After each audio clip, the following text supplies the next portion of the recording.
Assalamualaikum warahmatullahi wabarakatuh. Pada video kali ini kita akan membahas peluang usaha budidaya kutu air. Para pecinta ikan hias tentunya sudah sangat kenal dengan kutu air. Kutu air menjadi salah satu pakan favorit karena ukurannya sesuai bukaan mulut ikan dan tentunya memiliki nilai protein yang cukup tinggi.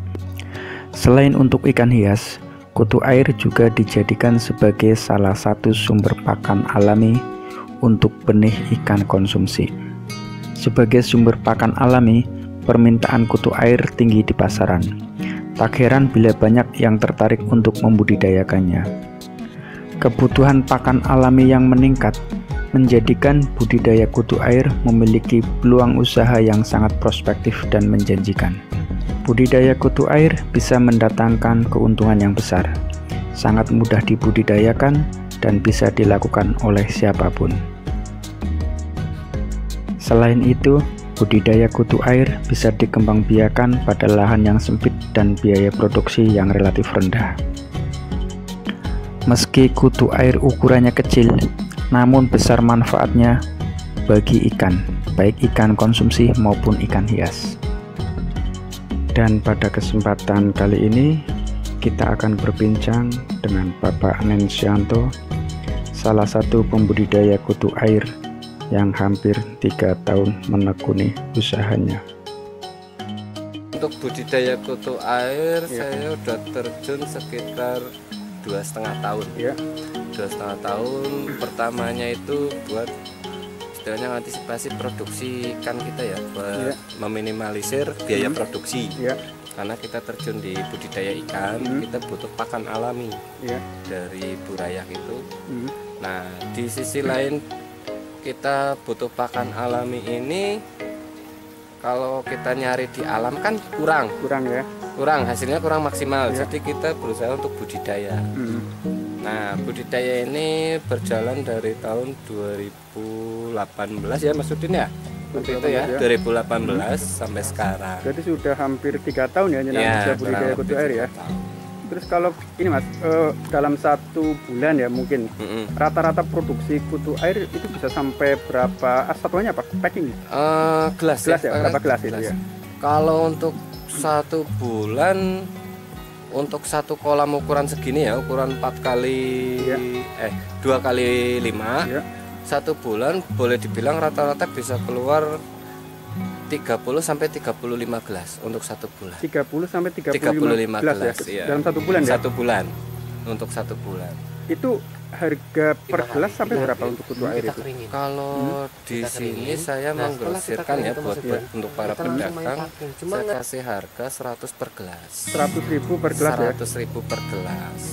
Ini buat harga yang paket 1 gelasnya ya, 1 gelas 100.000 itu posisi takarannya segini, posisi kering ya, posisi kering ini.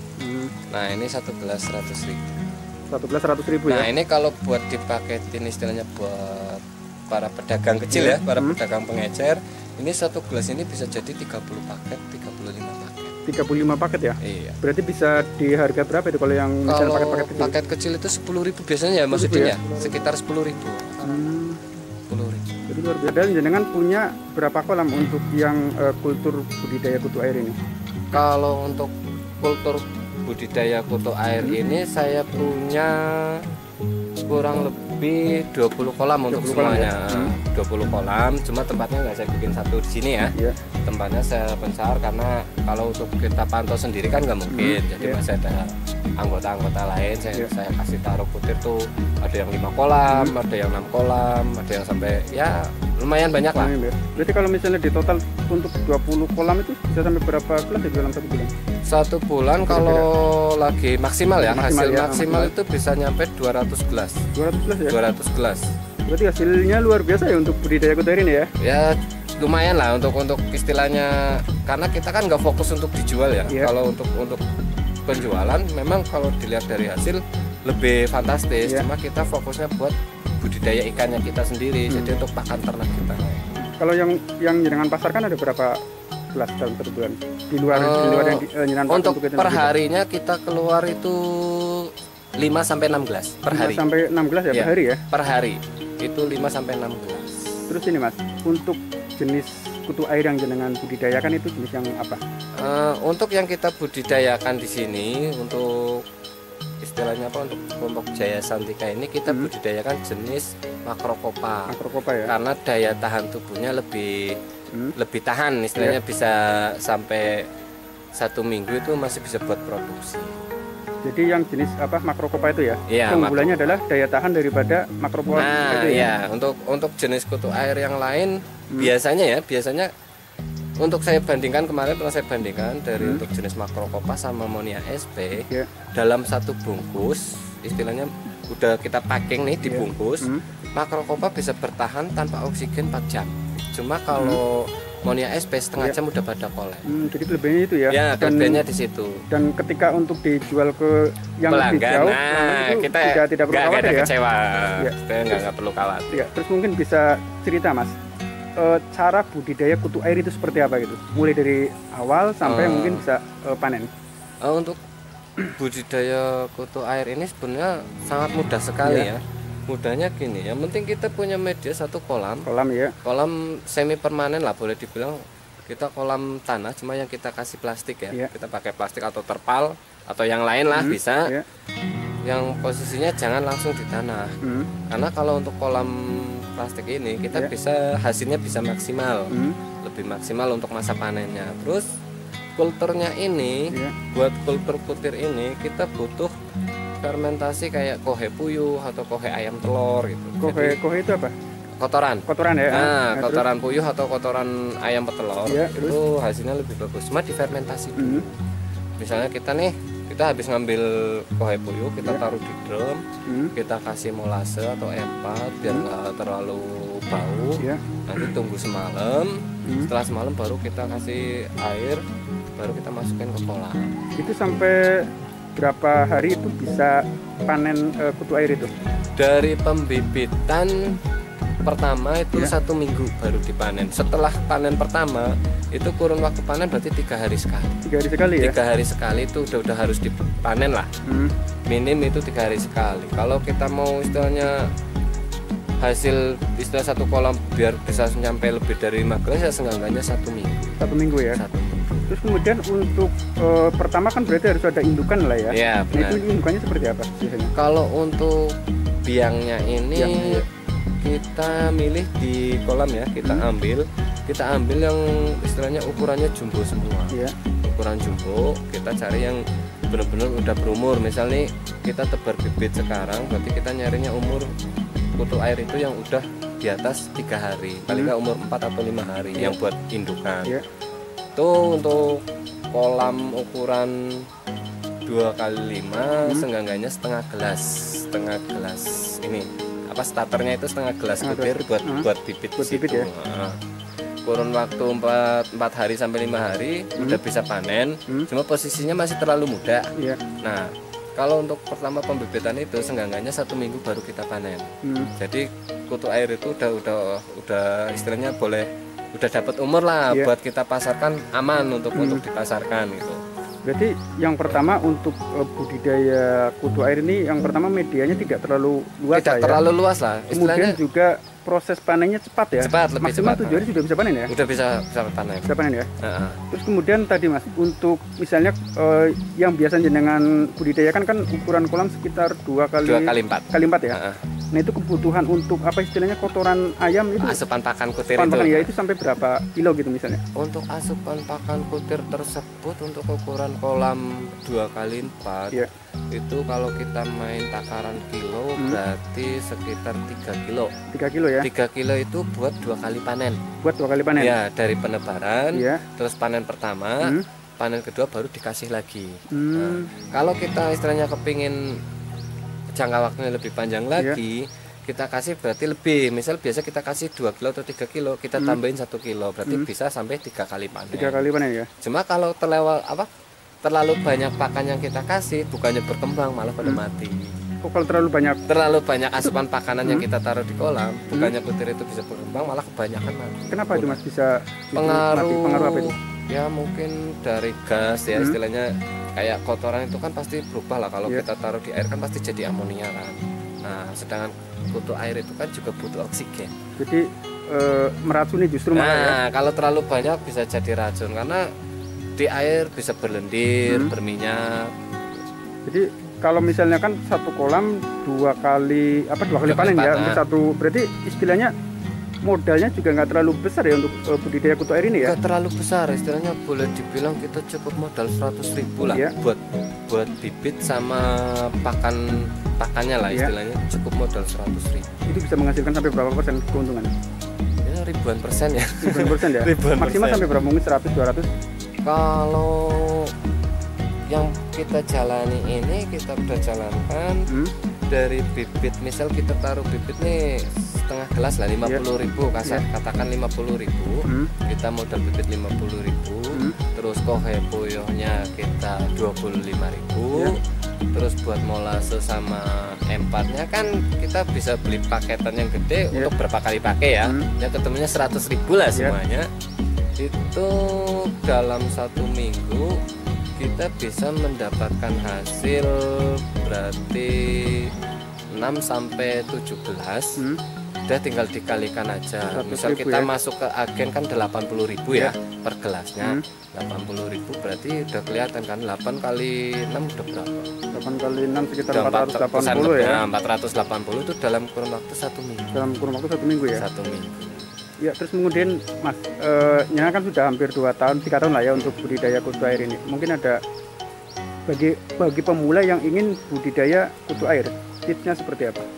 Ya kalau buat pemula ya, pemula intinya kita kalau punya kolam yang nggak terpakai, mungkin kolam bekas ikan lele atau ikan konsumsi lah ya, kita bisa gunakan buat budidaya kutu air ini dengan cara ya, kalau kolam-kolam permanen kayak yang cor atau apa gitu, kita bersihkan dulu, bersihkan sampai kering, baru dikasih air baru, endapkan semalam, baru ditaruh fermentasi kotoran itu, kotoran puyuh atau telur. Nah, setelah difermentasi kotoran puyuh atau telur, endapkan selama 2-3 jam, baru dikasih bibit. Bibit itu ya. Nah, baru dikasih bibit starter itu. Setelah itu baru paling perawatan tiap harinya, Mas. Ini yang paling penting ya, perawatan tiap hari itu. Kotoran puyuh yang kita taruh di dalam karung itu yang buat asupan pakanan kutir, kita paling pagi ya sekitar jam-jam 6:30 atau jam 6 kita kocok tuh karungnya biar sari-sari kotoran puyuh itu keluar dari karung. Nah, cuma jangan terlalu keruh. Kalau terlalu keruh bahaya juga. Nah, jadi istilahnya boleh dibilang airnya biar kelihatan kayak kopi susu ya. Nah, kopi susu itu. Nah, itu buat perkembangan kutir lebih bagus. Lebih bagus ya. Itu tiap hari loh, kurun waktu tiap hari, sehari cukup 1 kali, pagi atau sore gitu, nggak masalah. Dan itu pertumbuhan kutir lebih cepat lebih cepat. Cuma kendalanya gini, untuk kendala di kutu air ini paling cuaca Pak. Kalau cuaca mendung atau hujan, kutu air nggak bisa mecah, istilahnya nggak bisa berkembang.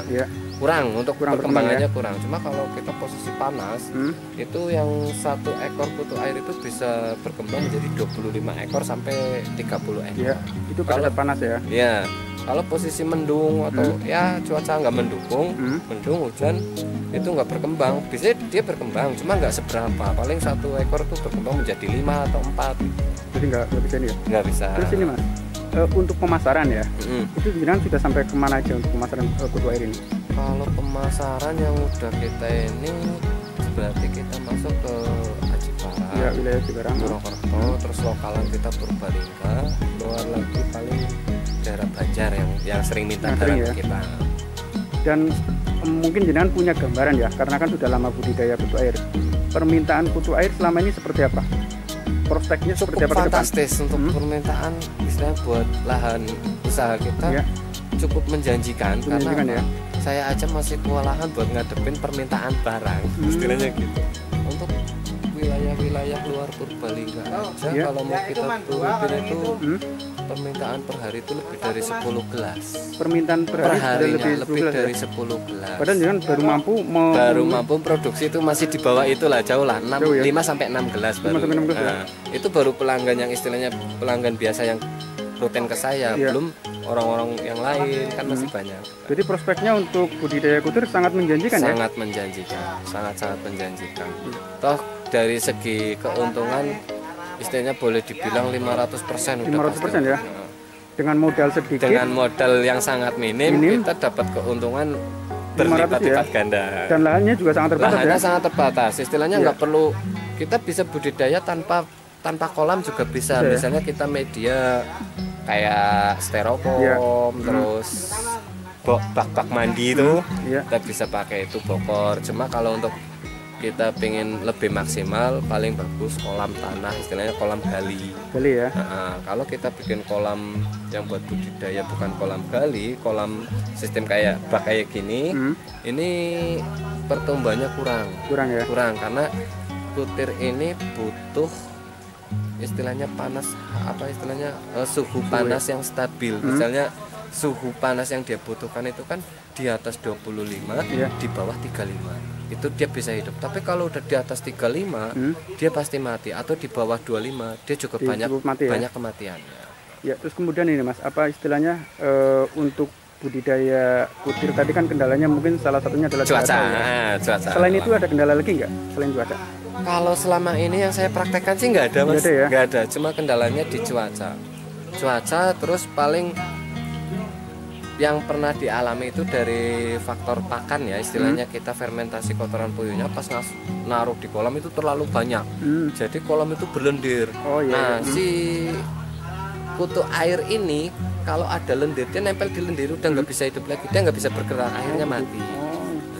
Cuma kalau yang kita budidayakan ini jenis makropopa ini, kita biarpun dia udah mati, kita diemin aja, nggak usah dibuang nih di kolam, kita diemin, cukup dibersihin aja, istilahnya kayak lendir-lendirnya dibuangin, dibersihin, nanti dikasih air baru lagi, ditambahin pakai air baru, diamin. Yang penting di situ masih ada kotoran puyuhnya atau ayam yang udah difermentasi. Selang 2 hari dia udah pecah lagi, udah keluar lagi sendiri. Karena makro ini biarpun indukannya mati, sel telur sama sel tubuhnya yang buat belah diri itu masih hidup, masih bisa berkembang. Jadi kita tidak perlu khawatir untuk yang indukan ini ya? Untuk khawatir istilahnya untuk beli bibit lagi di mana, beli bibitnya itu enggak. Oh gitu, jadi cukup cukup mudah sebetulnya. Cukup mudah. Terus tadi Mas, kendalanya kan tadi cuaca lah ya? Antisipasinya seperti apa yang jenengan lakukan biasanya? Kalau untuk menghadapi cuaca sih istilahnya ada yang dengan cara kita kasih pakai atap ya, atap plastik yang bening biar cahaya tembus. Cuma untuk perkembangan kutir itu pengaruh juga karena dia butuh panas matahari langsung tanpa alangan. Nah kalau kita pakai atap memang berkembang, cuma kurang istilahnya boleh dibilang yang seharusnya 3 hari kita dapat 16, 3 hari paling dapatnya 2,5 gelas. Terus kalau boleh tahu ya, modal awal jenengan budidaya kutir berapa? Kemudian omsetnya sekarang sampai berapa gitu? Dulu modal awal kita untuk 4 kolam itu modal awal cuma 200.000. 4 kolam hanya 200.000 ya? 200.000 modal awal. Terus untuk omsetnya ya bisa kita per minggunya bisa dapat 2-3 juta sih kalau lagi rame ya. Kalau sepi-sepinya 2 juta. 2 juta per minggu ya. Berarti kalau dalam 1 bulan jenengan omsetnya bisa sampai 8 juta ya? 8 jutaan. Luar biasa berarti Mas ini untuk sangat kutu air ya.